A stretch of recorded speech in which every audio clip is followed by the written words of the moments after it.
ধর্ম জাতি ধর্ম নির্বিশেষে সকলেই উপস্থিত হয়েছেন।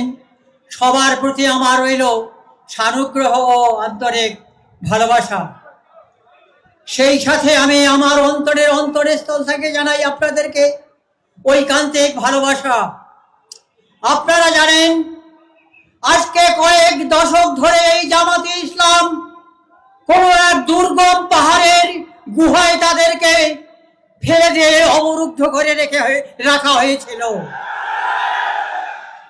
আমরা আজকে মুক্ত আকাশের নিচে কথা বলতে পেরে এজন্য আমরা নিজেকে গর্ববোধ করছি। তাই আমি একটা বঙ্কিমচন্দ্রের কবিতা এখানে সামান্য 2 লাইন উদ্ধৃতি দেব।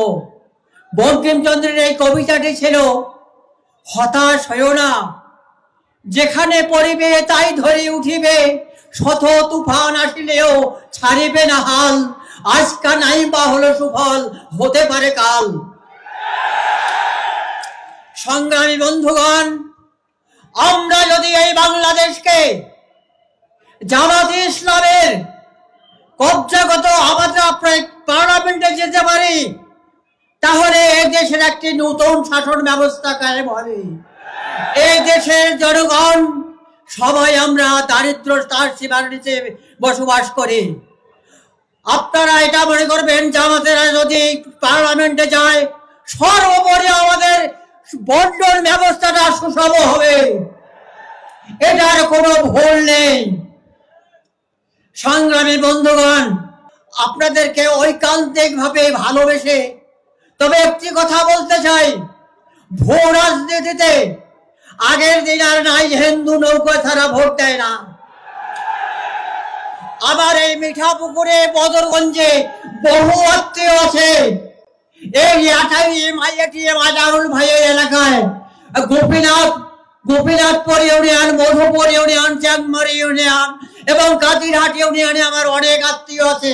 তারা তার সপক্ষে ছাড়া বিপক্ষে ভোট দেবে না। এবং মিঠাপুকুরের আমাদের রব্বানি স্যারের আবার বহু আত্মীয় আছে এবং তার পাশে আমার আত্মীয় আছে। তারা বলেছে আমরা রব্বানি ভাইকে ছাড়া কাউকে জাতীয় নির্বাচনে ভোট দেব না। আমরা আশা করি আমাদের রংপুরে 33টি আসনকে আমরা যদি বিজয় করতে পারি, জামাতে ইসলামের এটাই হবে আমাদের জীবনের সার্থকতা। এই স্বাধীন বাংলার জামাতে ইসলামের বড় সার্থকতা হবে এটাই। আবারও আপনাকে শুভেচ্ছা ও ধন্যবাদ জানিয়ে আমি আমার সংক্ষিপ্ত বক্তব্য এখানেই শেষ করছি। সবাইকে ধন্যবাদ।